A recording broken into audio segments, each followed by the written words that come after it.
Hi అండి. అక్బర్ బీర్బల్ కథలు మనం చాలా విని ఉంటాం. ఎంతో అద్భుతంగా ఉంటాయి. బీర్బల్ తెలివితో అక్బర్ను మెప్పిస్తూనే ఉంటాడు. బీర్బల్ను ఎలాగైనా మాటలతో ఓడించాలని అక్బర్ సరదాగా ఎన్నో ఎత్తులు వేసేవాడు.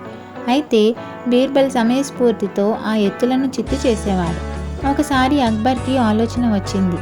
ఈసారి బీర్బల్ ఖచ్చితంగా ఓడిపోతాడు. బీర్బల్ తెల్లముఖం వేసి చూడాలని ఎన్నాళ్ళ నుంచో కోరికగా ఉంది. ఆ కోరిక ఇప్పుడు తీరబోతుంది అనుకుని సంతోషించాడు అక్బర్.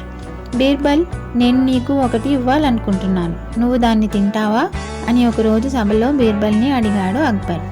జహాపనా, మీ చేతులతో విషం ఇచ్చినా తింటాను అని జవాబిచ్చాడు బీర్బల్. మరొక్కసారి ఆలోచించుకో బీర్బల్, నీకు సందేహంగా అనిపిస్తే తినలేనని ఇప్పుడే చెప్పు. నీకు తెలుసు కదా, ఎవరైనా చేస్తానని చెప్పి చేయకపోతే వారికి నేను శిక్ష విధిస్తానని. కావాలని గంభీరంగా అన్నాడు అక్బర్. సందేహం ఏమీ లేదు ప్రభు, మీ అమృత హస్తాలతో ఏది ఇచ్చినా తింటాను. అక్బర్ ఒక సేవకుడిని పిలిచి వెంటనే ఒక కోడిని తీసుకురమ్మని ఆదేశించాడు.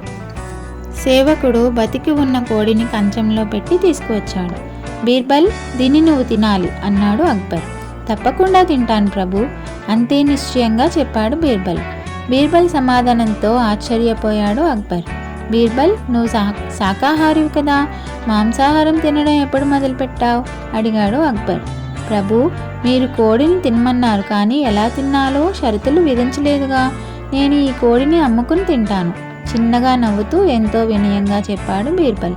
అక్బర్ ఎప్పటిలాగే బీర్బల్ చతురతకు ఎంతో సంతోషించాడు.